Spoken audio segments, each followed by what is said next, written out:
ஈழ விடுதலைக்காக போராடின நம்மளுடைய தமிழ் சொந்தங்களை, நம்மளோட தொப்புள் குடி உறவுகளை சிங்கள இராணுவம் கொத்து கொத்தா கொன்று போட்டதை நினைவு கூர்ற விதமாக மே 18 அன்னைக்கு உலக தமிழர்கள் எல்லாரும் துக்கமாக அதை அனுசரிக்கிறோம். அதை பார்க்குறோம். தமிழர்கள் இனப்படுகொலை செய்யப்பட்ட ஒரு நாளாக அதை நம்ம அனுசரிக்கிறோம். அந்த நாளில் தான் நாம் தமிழர் கட்சி மே 18ஆம் தேதி இன எழுச்சி மாநாடு அப்படின்னு சொல்லிட்டு நடத்துகிறாங்க. ஒவ்வொரு வருஷமும் நடத்துகிறாங்க. இந்த வருஷம் கோவையில் நடத்துகிறாங்க. இப்படி உலகத்தில் இருக்கக்கூடிய எல்லா தமிழர்களும் தங்களோட இனம் இப்படி அழிஞ்சு போச்சு, இப்படி கொன்று குவிக்கப்பட்டு விட்டதே அப்படிங்கிற அந்த துக்கமான உணர்வில் இருக்கும்போது அதை ஒரு கொண்டாட்ட நிகழ்வாக மாற்றி அமைக்கிறதுக்கு இந்த விஷால் பையன் முயற்சி பண்ணால். விஷால் ஒரு தெலுங்கு ரெட்டி. அவன் மே 18 அன்னைக்கு அதே கரெக்டாக, அதுவும் மே 18 அன்னைக்கு இந்த கன்னியாகுமரி நாகர்கோவில் பகுதியில் கோடையில் ஒரு ஜாலி அப்படிங்கிற ஒரு இசை நிகழ்ச்சியை ஏற்பாடு பண்ணுனா அதை கண்டித்து சமூக வலைதளத்தில் கடுமையான எதிர்ப்பு எழுந்தது. எல்லாரும் யூடியூப் சேனலில் இருக்கிறவங்க எல்லாரும் கண்டனம் தெரிவித்து வீடியோ போட்டாங்க. அது பயங்கரமாக வைரல் ஆச்சு. மக்கள் மத்தியிலையும் கடுமையான எதிர்ப்பு வந்துச்சு. அந்த ஃபோன் நம்பருக்கு எல்லா தமிழர்களும் நாம் தமிழர் கட்சிக்காரனும் ஃபோன் போட்டு கிளின்னு கிழிச்சு தொங்க விட்டான். ஒரு கட்டத்தில் அவனே பின் வாங்கி, நாங்கள் அந்த தேர்தலில் நடத்தலப்பா, எங்களை விட்டுருங்க அப்படின்னு பின் வாங்கிட்டான். இப்போ மே 17 இளையராஜா நடத்துறதுக்கும் கடுமையான கண்டனம். இளையராஜாவும் முன் நான் அந்த நிகழ்ச்சியை ஒத்தி வச்சுட்டேன், மே 31க்கு ஒத்தி வச்சுட்டேன் அப்படிங்கிற ஒரு அறிவிப்பை வெளியிட்டிருக்கிறார். இப்படியெல்லாம் போய்கிட்டு இருக்கக்கூடிய சமயத்தில் சாட்டை துரைமுருகன் ஒரு பவர்ஃபுல் இன்ஃப்ளூயன்சராக இன்றைக்கி ஆகிட்டார். அவர் கிட்டத்தட்ட 20 லட்சம் சப்ஸ்கிரைபர்கிட்ட நெருங்கி போய்கிட்டு இருக்கிறாரு. அவர் நினச்சா அவர் ஒரு விஷயத்தை சொன்னால் அது பேசும் பொருளாக ஆயிரும். ஏன்னா அத்தனை லட்சக்கணக்கான மக்களோட கவனத்துக்கு கொண்டு போகக்கூடிய வல்லமை பொருந்தியவரா, ஒரு சிறந்த பேச்சாளராக, ஒரு நாம் தமிழர் கட்சிங்கிற தமிழகத்தின் 3வது அரசியல் கட்சியில் முக்கிய பொறுப்பில் இருக்கிறவரா, இப்படியெல்லாம் பார்க்கக்கூடிய, அதுவும் இன்றைக்கி ஒரு பிரபலமாயிட்டார் அவர்.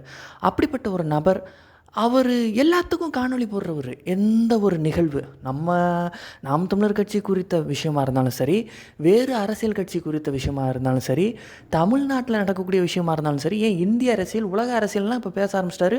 பாகிஸ்தானுக்கும் இந்தியாவுக்கும் நடக்கிற போரை பற்றிலாம் வீடியோ போடுறவர். ஏன் இந்த மே 18 இந்த விஷால் பண்ண இந்த அழிச்சாட்டிய வேலையை கண்டித்து ஒரு வீடியோ போடலை அப்படிங்கிறது தாங்க இப்போ குற்றச்சாட்டு. இது எல்லாருமே கேட்குறாங்க, ஏன் சாட்டை துரைமுருகன் காணொளி போடலை, ஏன் அவரால் இதை எதிர்க்க முடியல அப்படின்னு. இது உண்மையிலே தமிழர்களுக்கு, நாம் தமிழர் கட்சிக்காரங்களுக்கு, ஈழத்தமிழர்களுக்கு ஒரு வருத்தத்தை ஏற்படுத்தியிருக்கு சாட்டை துரைமுருகன் மேலே. சரி, மேபி அவர் ஏதாவது வேலை பழுவில் இருக்கலாம் அப்படின்னு நாம் நினச்சோன்னா அதுதான் இல்லை. மற்ற டாப்பிக்குக்கெல்லாம் வீடியோ போட்டுக்கிட்டு இருக்கிறாரு.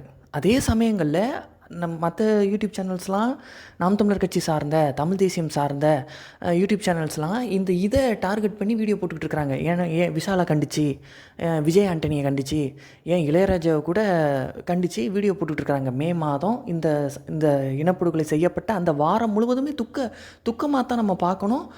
இப்படி கொண்டாட்டமாக அதை பார்க்கக்கூடாதுன்னு கண்டித்து பேசிக்கிட்டு இருக்கும்போது ஏன் சாட்டை துரைமுருகன் வீடியோ போடலை அப்படிங்கிறது கேள்வி. சரி, வீடியோ தான்ப்பா அவர் போடலை, விட்டுருங்கப்பா. எக்ஸ் வலைதளத்தில் அவர் ஏதாவது போட்டிருக்கிறாரா, கண்டனம் தெரிவிச்சிருக்கிறாரா, விஷாலை கண்டிக்கிறேன் அப்படின்னு ஒரு வார்த்தை சொல்லியிருக்கிறாரா அப்படின்னு பார்த்தா அங்கே தான் ஒரு பகீர்.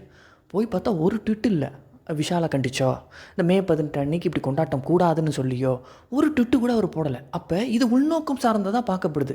மீடியாவில் எப்பயுமே ஆக்டிவாக இருக்கக்கூடிய ஒரு பர்சன், தமிழகத்தில் நடக்கக்கூடிய ஒவ்வொரு விஷயத்துக்கும் ட்விட்டு போடக்கூடிய திரு சாட்டை துரைமுருகன் அவர்கள் இப்படிப்பட்ட தமிழர் உணர்வு சார்ந்த ஒரு விஷயத்தை ஒருத்தன் சீண்டி பார்க்குறான், ஒரு புறமொழியாரை தூண்டி பார்க்குறான், அதை கண்டிக்காமல் அமைதி காப்பதா அப்படின்னு எல்லோரும் இப்போ குதித்து எழுந்திருக்கிறாங்க.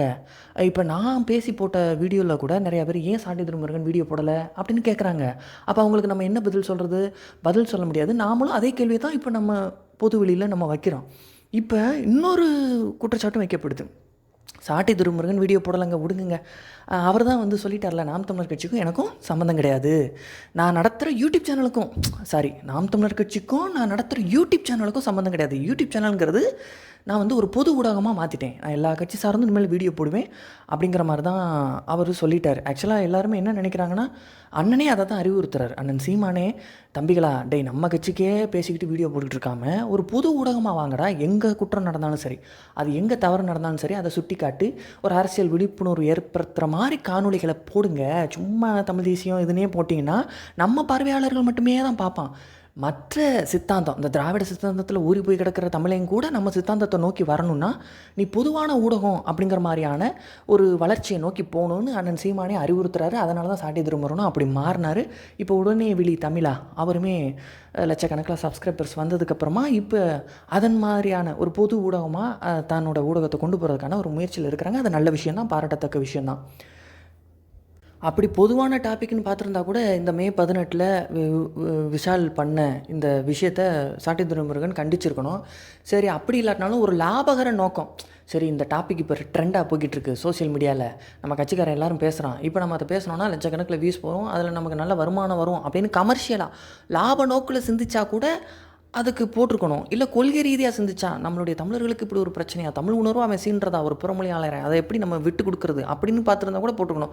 எப்படி பார்த்தாலும் போடலையே. சரி, அப்போ அவர் நேரம் அவர் ரொம்ப பிஸியாக இருந்திருப்பாருன்னு பார்த்தா வேறு ஏதாவது பணியில் இருந்திருப்பார் போல், அதான் மற்ற வீடியோ போடலை அப்படின்னா கூட அந்த சாட்டி துரைமுருகன் அவர் அவரோட சேனலில் இப்போ நிறையா வேலைக்கு ஆள் வச்சுருக்காரு பசங்களை. நிறையா மற்ற வீடியோக்களும் வந்துக்கிட்டு இருக்குது. அவரே பேச முடியாதுனாலும் மற்ற பசங்க வேறு வேறு டாபிக் எடுத்து பேசுகிறாங்க. அவங்ககிட்ட சொல்லி அது தம்பி உடனே இதை கண்டித்து ஒரு வீடியோ ஒன்று போடுங்க, இந்த மாதிரி கருத்தை பேசுங்க அப்படி சொல்லியிருக்கலாமே, ஏன் பண்ணலை? ட்விட்டரில் கூட ஏன் ஒரு ட்விட்டு போடலை அப்படின்னு ரொம்ப குழப்பமாக இருக்குது. சரி, இப்போ இது என்னவா இருக்கும் அப்படின்னு நான் அனுமானிக்கிறது என்ன அப்படின்னா, சாட்டி துரைமுருகன் இப்போ திரைப்படத்தில் நடிக்கிறதுல ஆர்வம் காட்டுறாரு, அதை விரும்புகிறாரு.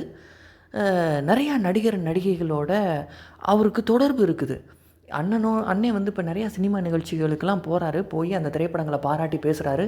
நல்ல திரைப்படமாக இருந்தால், தமிழ் தேசியம் சார்ந்த திரைப்படமாக இருந்தால், அப்படி இருக்கும்போது அவர் போகும்போது இப்போ அண்ணே எங்கே போனாலும் சாட்டி துரைமுருகன் அவர்களை கூப்பிட்டுட்டு தான் போகிறாரு. சாட்டி துரைமுருகன் அண்ணனோட ரொம்ப நெருங்கி அண்ணனின் நிழலாக இன்னும் சொல்லப்போனால் பயணிக்கக்கூடிய ஒரு நபராக இருக்கிறார். அப்படிப்பட்ட சூழலில் நடிகர் நடிகைகள் மொழி, அது இன்னும் சொல்லப்போனால் நம்ம தமிழ் திரையுலகில் பிறமொழியாள நடிகர்கள் தான் அதிகம், நடிகைகள் தான் அதிகம். அப்போ எல்லாரோடையும் பழக்கம் ஏற்படுது. அப்போ இந்த விஷயத்தில் நாம் தேவையில்லாமல் ஒரு வீடியோவை போட போய் அதனால் மற்ற நடிகைகளோட நமக்கு பகை ஏற்பட்டுருமோ? அப்படி பகை ஏற்பட்டு விட்டால் நம்மளால் திரைப்படத்தில் நடிக்கிறதுக்கான ஒரு வாய்ப்பு நம்மளால் பெற முடியாமல் போயிருமோ அப்படின்னு அவர் நினைக்கிறாரோ என்னமோ. அதனால தான் இதை கடந்து போயிட்டாருன்னு நான் நினைக்கிறேன். சரி, அப்படின்னா ஒருவேளை அதான் உண்மை அப்படின்னா அதை நம்ம எப்படி பார்க்கலாம் அப்படின்னா, அதை நம்ம ஏற்றுக்கொள்ளவே முடியாது. ஏன்னா அரசியலில் இருக்கிறவங்க எதன் பொருட்டு சமரசம் செய்யக்கூடாது. அப்போ எனக்கு இது கிடைக்காம போயிடும், அது கிடைக்காம போயிடும் அப்படின்னா அதுக்காக ஒரு இனத்தையே பலி கொடுக்குற மாதிரி, இப்போ கருணாநிதி அவன் லாபத்துக்காக நம்மளை பலி கொடுத்த மாதிரி, இப்போ இதுவும் அது மாதிரி தானே. தன்னுடைய ஒரு வாழ்க்கைக்காக இந்த மாதிரி விஷயத்த நான் கொஞ்சம் ஃப்ளெக்சிபிளாக போவேன், நான் அட்ஜஸ்ட்மெண்ட் பண்ணுவேன், நான் அப்படியே விட்டு கொடுத்து சமரசம் செஞ்சுக்கிருவேன் அப்படின்னா, இப்போ அண்ணன் இப்போ மற்ற கட்சிக்காரங்களாம் சாட்டி துரைமுருகன் அவர்களை அவர் தான் 2வது தலைவராக பார்க்குறாங்க. நாம் தமிழர் கட்சிக்குள்ளே எப்படி பார்க்குறாங்கன்னு தெரியல. ஆனால் மற்றவங்க எல்லாருமே எப்பயுமே துரைமுருகன் சீமானுக்கு அப்புறம் நாம் தமிழர் கட்சியில் ஒரு பேர் சொல்லுப்பா அப்படின்னா துரைமுருகன் அண்ணனோட பேரை சொல்கிறாங்க. அப்படி முக்கியமான இடத்துல இருக்கிறார். உண்மைக்கே அது பாராட்டு, ரொம்ப சந்தோஷம். அண்ணனுக்கு நிகராக பேச்சாற்றல் மிகுந்த, மக்களை கவரக்கூடிய ஆற்றல் மிகுந்த, திறமை வாய்ந்த ஒரு நபர், இது எதுவுமே மாற்று கருத்து இல்லை. ஆனால் அப்படிப்பட்ட ஒரு பொறுப்புள்ள நபர் எப்படி ஏன் இதில் காணொலி போடலைங்கிறது உள்ளபடியே வருத்தங்க. அது எல்லாருக்குமே வருத்தம், எனக்குமே வருத்தம். ஈழத்தமிழர்களும் இது சம்மந்தப்பட்ட விஷயங்களை பதிவிடுறாங்க. இதில் இன்னொரு விஷயத்தை பார்க்கணும், அண்ணனே அறிக்கை வெளியிடலை. அது ஒரு பெரிய ஒரு ஒரு ஒரு பெரிய விமர்சனத்துக்குள்ளே இருக்குது. என்னப்பா அவங்க அண்ணனே அறிக்கை வெளியிடலையேப்பா விஷாலை கண்டித்து, ஏன்ப்பா இப்படி அப்படின்னு கேட்குறாங்க. அப்போ நான் என்ன சொல்கிறேன்னா, இல்லைங்க அப்படி நம்ம பார்க்க முடியாது. ஏன்னா அண்ணன் தான் பாக்கியராஜன்ட்ட சொல்லி இந்த மாதிரி இந்த காலேஜ் நிர்வாகத்துக்கு கடிதம் எழுதி அனுப்பி விட்றாரு, அவரே கையொப்பமிட்டு இதை தடுத்து நிறுத்துங்க, இதை வேறு தேதிக்கு மாற்றி அமைங்கன்னு சொல்கிறாரு. அந்த செய்திகள்லாம் வருது. மேற்கொண்டு அண்ணனே நம்ம ஐடிவிங்கிட்ட சொல்லி எப்பா சோஷியல் மீடியாவில் போடுங்கப்பா, போட்டு இதை பிரபலப்படுத்தி இதுக்கு எதிரான கண்டனத்தை கொடுங்கன்னு சொல்கிறாரு. இதில் இன்னொன்று கவனிக்கணும், அண்ணன் தான் சொல்கிறாரு சோஷியல் மீடியாவில் நீங்கள் இதை பிரபலப்படுத்துங்க, சோஷியல் மீடியா மூலமாக கண்டனத்தை தெரிவிங்கன்னு சொல்கிறாரு. ஆனால் அண்ணன் பக்கத்துலேயே ஒருத்தர் இருக்கிறாரு, அவர் பேர் தான் துரைமுருகன்.